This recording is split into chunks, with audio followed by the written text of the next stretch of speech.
¿Cuáles son las verdaderas conexiones entre la monarquía y los servicios secretos? Fernando Rueda, periodista de investigación especializado en servicios secretos, nos lo desvela todo en su nuevo libro Al servicio de su majestad. Hoy estoy en la librería Cervantes de Oviedo para charlar con él sobre espías, reyes y 50 años de manipulaciones, ocultaciones y conspiraciones. Ahí es nada, yo no me lo perdería.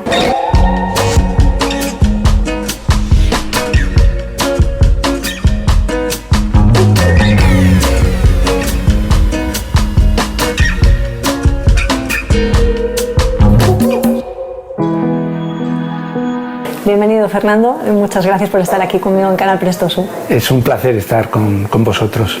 Bueno, las casi 400 páginas del libro debo decir que me han parecido apasionantes, desde el principio hasta los temas más recientes.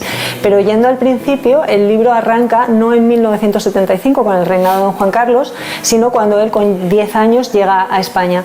¿Por qué es tan importante conocer ese tramo de la historia desde su niñez hasta el comienzo de su reinado para entender la relación que después tiene con los servicios secretos?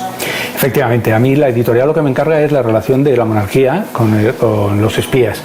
Pero cuando yo estoy escribiendo el libro me doy cuenta que para poder entender el motivo, el leitmotiv que lleva al rey a considerar que para él es absolutamente imprescindible conseguir el apoyo del servicio secreto, incluso nombrar a los directores del espionaje, hay que volver atrás, hay que partir del día en que él viene a España y que tiene 10 años, que no se entera de nada, pobrecito, y va creciendo aquí, creciendo entre el amor distante de su padre don Juan y la educación férrea que le da Franco.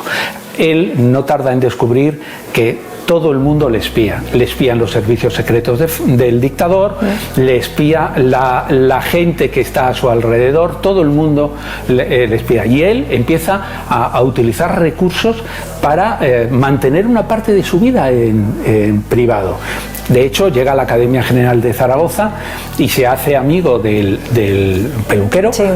Y lo que hace es darle las cartas al peluquero para que las eche en un buzón en Zaragoza, para que nadie le abra las cartas si las echa en el buzón de la Academia General. Bueno, es que después de que le interceptaban las cartas, creo que en Panamá, ¿no?, que le habían cogido las cartas y que cuando llegó Franco le comentó lo de la ortografía, claro, después de eso... Es que, claro, él ya sabía que le espiaban, pero lo que no se imaginaba es que en el viaje de guardamarina él llegara pues no me acuerdo dónde era, Perú, sí, tal, y entonces le tenía grandes fiestas preparadas, ¿no? Pues claro, él era el hijo de don Juan.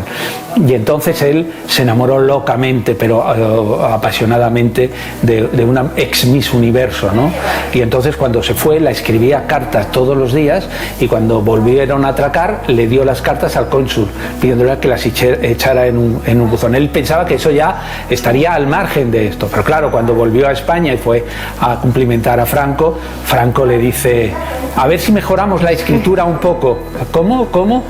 Sí, que comete muchas faltas de ortografía, y le enseñó las cartas que el cónsul había decidido mandarle directamente. Es una anécdota que me hizo gracia, a la par que me dio como penilla al pobre, como claro. y te sorprende. Porque muestra, es decir, esos casos lo que muestran es que él en realidad estaba rodeado de gente que no le era fiel a él, gente que traicionaba lo más íntimo, que es, oye, que le he escrito unas cartas de amor a una chica y échala al buzón, y la gente violaba esa intimidad, y él aprendió a que los espías eran muy importantes porque no hacían otra cosa que informar de cada uno de sus movimientos. Sí, llega un poco como a obsesionarse, ¿no? O sea, luego en el reinado, como por controlarlo. Claro, porque él se da cuenta de que, primero, para poder llegar, aunque Franco le nombra en el 69 heredero, él no ve claro todavía que pueda ser rey. De hecho, su primo Alfonso intenta en una maniobra, se casa con la nieta de Franco, y hay una maniobra interior para quitarle a él, que en el fondo los franquistas piensan que es un rojo peligroso como su padre, y prefieren que sea alguien que está casado con la nieta de Franco, que va a defender sus intereses. Entonces, él sabe que es un peligro. Entonces, él de alguna forma se da cuenta de la importancia del servicio secreto, que le ayuda a mantenerle ahí, y luego, a pesar de que le están espiando, que hay una contradicción, el servicio secreto en esos últimos años antes de que Franco se muera, por un lado le espían, le siguen controlando, pero por otro lado son los que le permiten llegar a ser rey, porque se encargan de ponerle esa alfombra roja para que llegue al trono.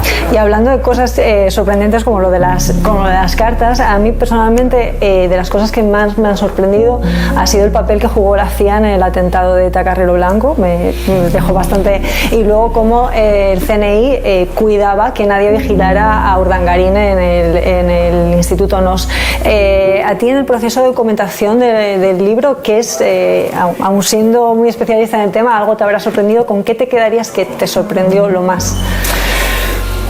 Bueno, hay historias como lo de Carrero Blanco, como la muerte de Carrero Blanco, que es un tema histórico ya ese, ¿no? Y ahí lo que he hecho ha sido ir recopilando los testimonios que podían cerrar esa historia y poderla explicar desde el punto de vista de la monarquía y de los espías, añadiéndole testimonios importantes de gente con la que yo he podido hablar.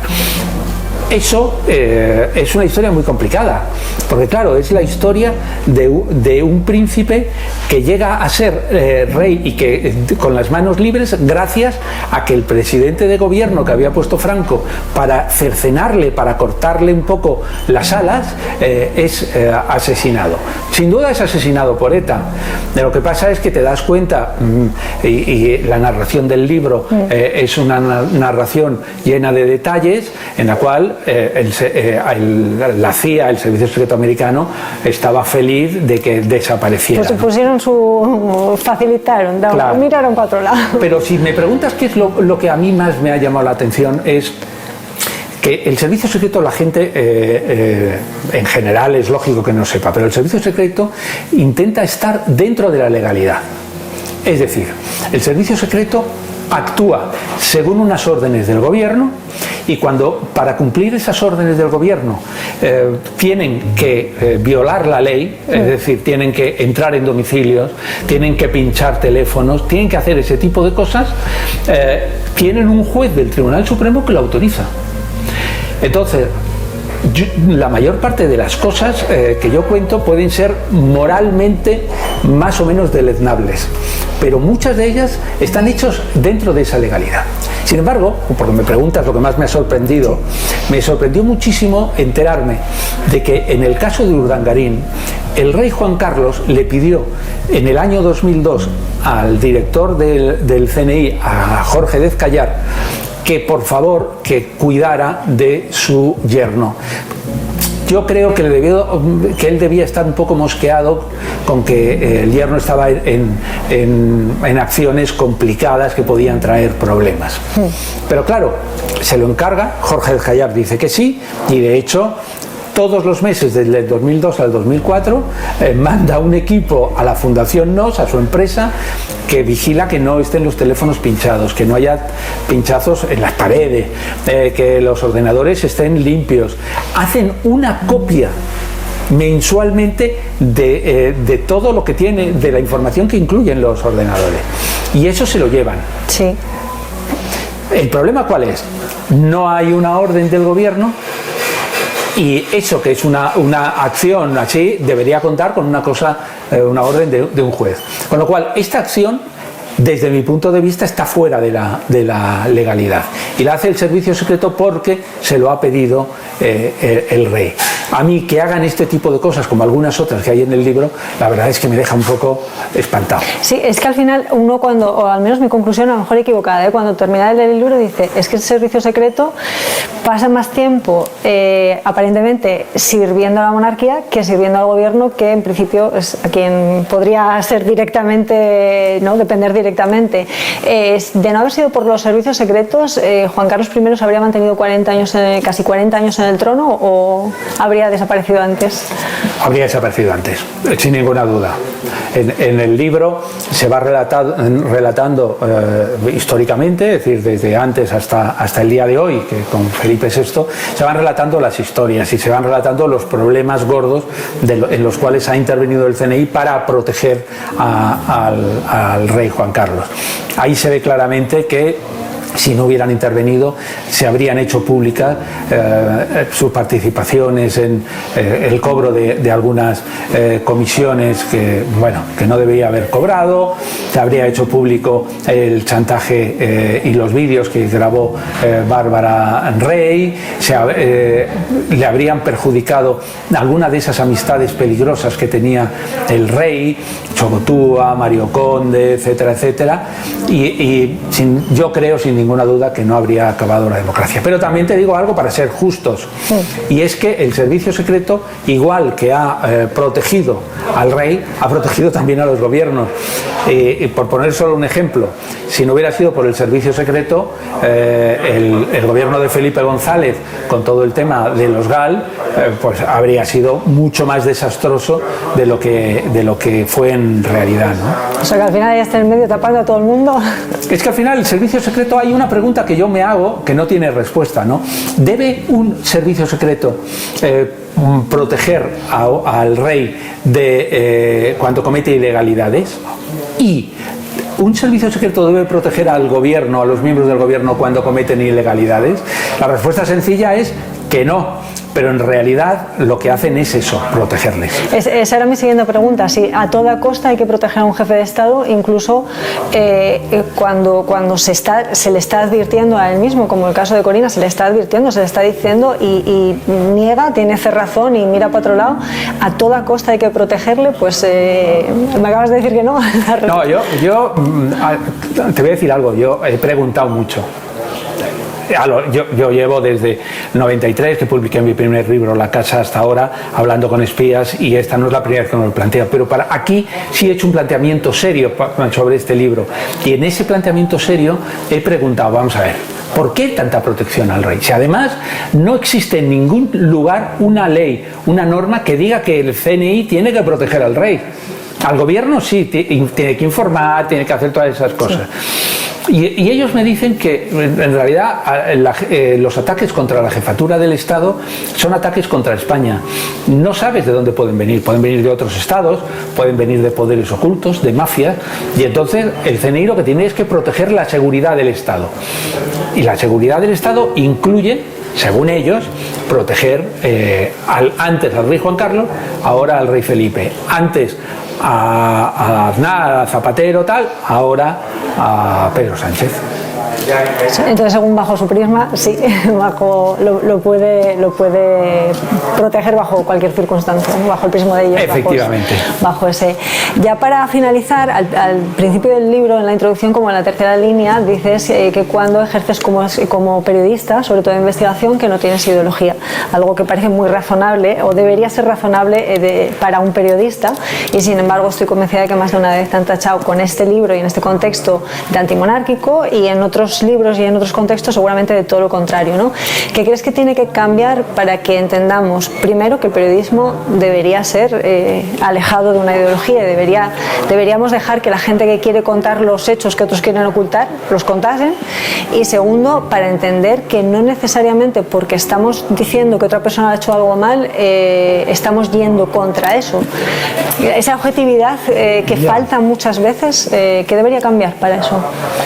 Si es que se puede salvar algo. Sí, yo llevo toda mi vida haciendo periodismo de investigación y tratando de sacar a la luz lo que alguien trata de ocultar, porque creo, y no lo hago por mí ni por mi ego, yo creo que la opinión pública tiene derecho a conocer, y los periodistas estamos para ayudar a la opinión pública a conocer.